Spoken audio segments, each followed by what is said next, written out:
আমাদের সাথে ফাপড়বাজি করেন না। আজকে আমরা এমন একজনের গল্প বলবো যিনি জন্মেছিলেন সোনার চামচ মুখে নিয়ে, শুধু সোনা নয়, দুর্নীতির পুরো লাইসেন্স নিয়ে। মুজিবুর রহমান চৌধুরী ওরফে নিক্সন চৌধুরী, শেখ হাসিনার প্রিয় ভাগ্নে, যার জন্য আইন কানুন ছিল শুধুমাত্র কাগজের বাঘ, যিনি খালার ছত্রছায়ায় কোটি কোটি টাকার দুর্নীতি করেছেন অথচ কোনো শাস্তি পাননি। কানাডিয়ান কোম্পানি এসএনসি লাভালিন প্রকাশ্যে স্বীকার করেছে যে তারা নিক্সনকে ঘুষ দিয়েছে। কিন্তু জানেন কি, শেখ হাসিনার বাংলাদেশে তার কিছুই হয়নি, বরং যখন আন্তর্জাতিক চাপ বেড়েছে তখন শেখ হাসিনা একটি নাটক সাজিয়েছিলেন। ভাগ্নেকে ত্যাগ করার ভান করে নিজেকে পরিষ্কার দেখানোর চেষ্টা করেছিলেন। কিন্তু আসল সত্য হল, নিক্সন চৌধুরী ছিলেন শেখ হাসিনার পারিবারিক দুর্নীতি নেটওয়ার্কের মুখ্য চরিত্র, আর আজও তিনি পলাতক খালার সাথেই। আজ উন্মোচিত হবে পারিবারিক দুর্নীতির সেই অন্ধকার কাহিনী। নিক্সন চৌধুরীর গল্প শুরু হয় মাদারীপুরের দত্তপাড়া গ্রামের এক জমিদার পরিবারে। 1978 সালের 3রা মার্চ জন্ম নেওয়া এই শিশুটির ভাগ্যে ছিল অসীম ক্ষমতা ও দুর্নীতির অগাধ সুযোগ। তার বাবা ইলিয়াস আহমেদ চৌধুরী ছিলেন শেখ হাসিনার চাচাতো ভাই এবং একজন প্রভাবশালী রাজনীতিবিদ। মা শেখ ফিরোজা বেগম ছিলেন শেখ পরিবারের মেয়ে, অর্থাৎ জন্ম থেকেই নিক্সনের রক্তে ছিল ক্ষমতা ও রাজনীতি। আরো মজার ব্যাপার, তার নাম রাখা হয়েছিল আমেরিকার প্রেসিডেন্ট রিচার্ড নিক্সনের নামে, যেন তাকে দিয়ে বড় কিছু করার স্বপ্ন ছিল তার পরিবারের। 2008 সালে মাত্র 30 বছর বয়সে ফরিদপুর 4 আসন থেকে এমপি নির্বাচিত হন, কিন্তু তার আসল ব্যবসা ছিল সিভিল কন্ট্রাক্টিং। আর ঠিক এখানেই শুরু হয় তার সোনার খনি খোঁজার গল্প। খালার ক্ষমতার ছায়ায় তিনি পেয়ে যান যা চান তাই, সরকারি প্রকল্পের কন্ট্রাক্ট, বিনা প্রতিযোগিতায় কাজ, আর সবচেয়ে বড় কথা, আইনের ঊর্ধ্বে থাকার গ্যারান্টি। 2011 সাল, বাংলাদেশের স্বপ্নের প্রকল্প পদ্মা সেতু, বিশ্ব ব্যাংকের $1.2 বিলিয়ন ঋণ, কানাডিয়ান কোম্পানি এসএনসি লাভালিন পরামর্শক হিসেবে কাজ করছে। কিন্তু হঠাৎ করেই আবিষ্কৃত হয় চাঞ্চল্যকর তথ্য। এসএনসি লাভালিনের একজন কর্মকর্তার ডায়েরিতে পাওয়া যায় একটি তালিকা যা পুরো বাংলাদেশকে কাঁপিয়ে দেয়।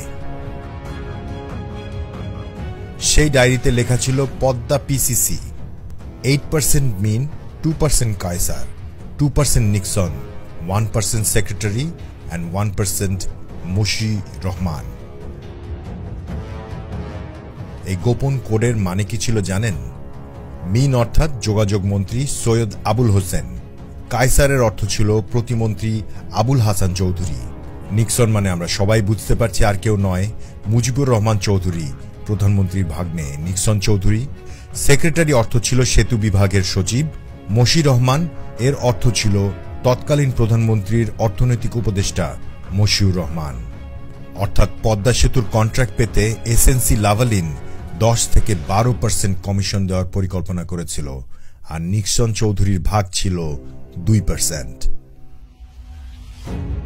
কিন্তু সবচেয়ে আশ্চর্যের ব্যাপার, এসএনসি লাভালিন প্রকাশ্যে স্বীকার করেছে যে তারা নিক্সনকে ঘুষ দিয়েছে। কানাডার আদালতে এই স্বীকারোক্তি রেকর্ডও হয়েছে।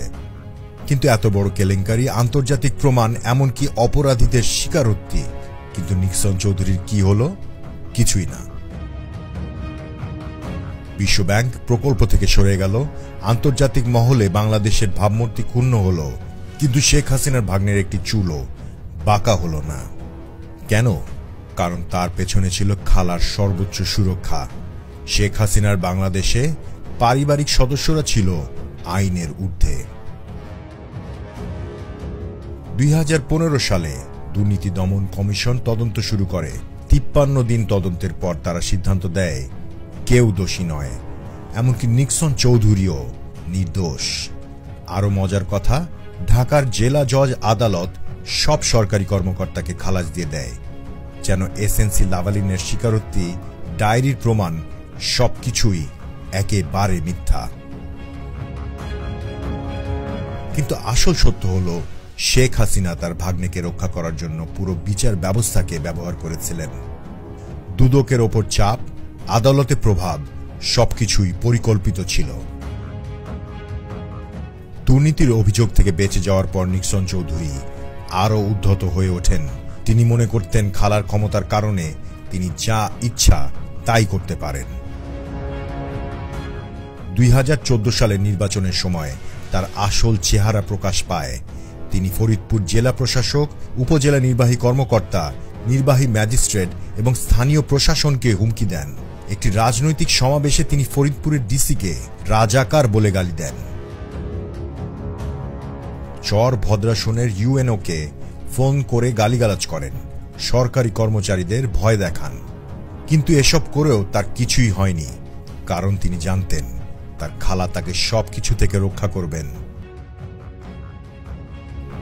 2023 সালের নির্বাচনে নিক্সন চৌধুরী দেখালেন তার আসল ক্ষমতা।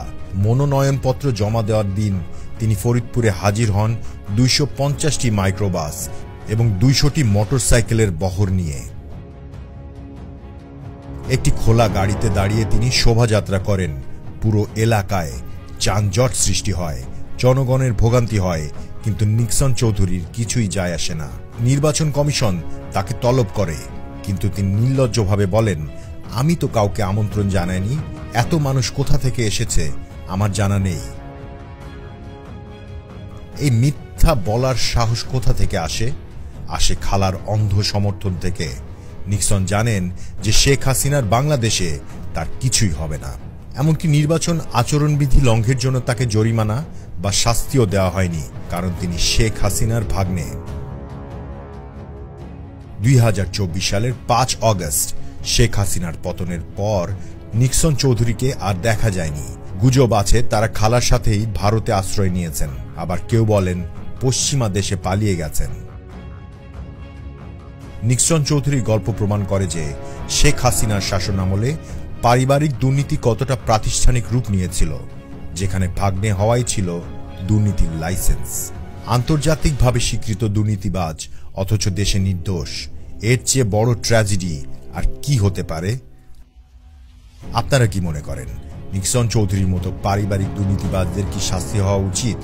কমেন্টে জানান আপনাদের মতামত। আর এমন আরও ক্ষমতার অপব্যবহারের গল্প জানতে তথ্যধারা চ্যানেলটি সাবস্ক্রাইব করে রাখুন।